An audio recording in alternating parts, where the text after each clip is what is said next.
In the early morning hours of June 7th, 1992, 3 women vanished from a quiet home in Springfield, Missouri. Their cars were parked outside. Their purses were inside. Their belongings untouched. There were no signs of struggle, no obvious clues. Just 3 women who seemed to have disappeared into thin air. Decades later, the case remains unsolved. Who took the Springfield Three, and how did they vanish without a trace? Welcome to Mystery Trails, where we uncover chilling true crime, baffling disappearances, and unexplained events across the U.S. If you love a good mystery, be sure to subscribe to the channel, like this video, and share with your friends to help us grow. Now let's start exploring the unknown together and dive on into the story. Springfield, Missouri was the kind of town where people felt safe. It was the kind of place where families left their doors unlocked at night, where neighbors looked out for each other, where nothing truly terrible ever seemed to happen. But in the early hours of June 7th, 1992, something did happen. Something impossible. That weekend had been a celebration. Suzanne Suzie Streeter and her best friend Stacy McCall had just graduated from Kickapoo High School. The night was supposed to be filled with parties, laughter, and the carefree energy of youth, stepping into the next chapter of their lives. The plan had been simple: celebrate with friends, then stay in a hotel before heading to a water park the next day. But at some point during the night, those plans shifted. Instead of the hotel, they decided to return to Suzie's home, where her mother, Sherrill Levitt, was waiting. That was the last time anyone saw them. Sometime between 2 a.m. and 8 a.m., they vanished. Their cars were still parked neatly in the driveway the next morning. Their purses, money, and keys sat untouched inside the house, as if they had only stepped out for a moment. A pack of cigarettes, one Suzie never left behind, rested on the table, unlit. The television flickered in the living room. The front porch light had been shattered, scattering glass across the steps. But inside, the house was eerily still. No overturned furniture, no broken windows, no blood, no sign of a struggle. It was as if they had walked out of the front door and disappeared into the darkness. The only thing truly out of place was a message left on the answering machine, one that may have held the key to their fate.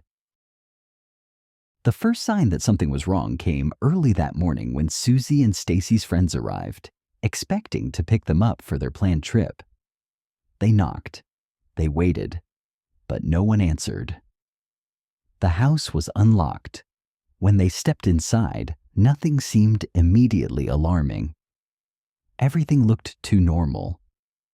There was no mess, no chaos, just the eerie silence of a house that should have been filled with life. At some point, someone played the message left on the answering machine. To this day, its contents remain unknown. One of the friends later described it as strange, but before investigators could listen, the machine was accidentally erased. Outside, as the hours passed, worry turned to fear. Calls to Sherrill's work went unanswered. Stacy's mother, Janice McCall, became frantic. By the evening of June 7th, police were called, and a missing persons case was opened. But the investigation started off on the wrong foot. In those critical first hours, at least a dozen people had entered the home, friends, family, neighbors, unknowingly disturbing what could have been a crime scene. Objects were moved. The phone was used. Potential evidence was wiped away, piece by piece, without anyone realizing. Yet even with the contamination of the scene, investigators were left with an unsettling conclusion. There were no signs of forced entry, no sign of a break-in, no clear evidence of an abduction. Nothing was taken. No clues. and no bodies. In the decades that followed, theories about the fate of the Springfield Three have only grown darker.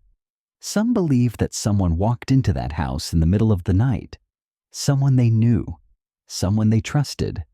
Perhaps they had been threatened at gunpoint, forced to leave in silence. That would explain the absence of any struggle, the untouched state of the home. But if that was true, why did all three women vanish? Wouldn't one of them have found a way to escape? One of the earliest suspects was Robert Craig Cox, a convicted kidnapper and violent criminal who had lived in Springfield at the time. He had a history of attacking women, a reputation for violence. Years later, from behind prison walls, he taunted investigators, claiming to know what happened to Suzie, Stacy, and Sherrill. He hinted that their bodies would never be found, that they had been murdered.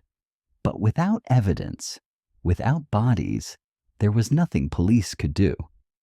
And so, Cox remains a person of interest, a man who might hold the truth, but refuses to give it. Then there was the parking garage lead, a theory that seemed almost too haunting to ignore. In the days following the disappearance, a witness reported seeing a young woman matching Suzie's description inside a green van parked outside a convenience store.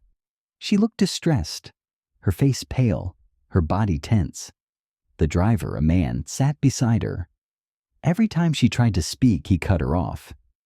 That tip was disturbing enough, but then came something even stranger. A caller contacted police, claiming the Springfield Three had been buried beneath a parking garage in downtown Springfield. Investigators brought in ground-penetrating radar. The scans did detect anomalies beneath the concrete, unexplained disturbances beneath the surface.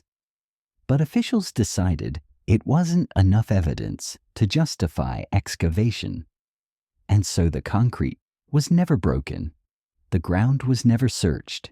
If the bodies are there, they remain hidden beneath layers of cement, sealed away by time and unanswered questions. More than 3 decades have passed, and the case of the Springfield Three remains a black hole of uncertainty. 3 women, gone in the dead of night. No bodies, no answers, only speculation and shadowed leads. Who took them? Was it a stranger? Someone watching from the darkness, waiting for the perfect moment? Or was it someone they knew, someone they trusted, someone who led them out into the night, never to return? Did they leave together? Or were they taken one by one? Perhaps the most haunting question of all, will we ever know what happened? The case is still open. Every few years, new leads surface. Fresh eyes examine old evidence, but the answers remain elusive. Somewhere out there, the truth still exists, hidden in a mind unwilling to speak or a place yet to be searched. Suzie, Stacy, and Sherrill's families still wait, still hope, still search for the truth. What do you think happened to the Springfield Three? Do you believe the witness who saw Suzie in the van? Could the parking garage theory be real? Or is there another possibility no one has considered? Let me know in the comments below. If you're fascinated by unsolved disappearances, true crime, and eerie mysteries, be sure to subscribe to Mystery Trails. Every week we dive deep into cases that leave behind more questions than answers. And don't go anywhere just yet. Our next case takes us even deeper into the unknown. Click the next video and I'll see you there. Until next time, stay curious and stay safe.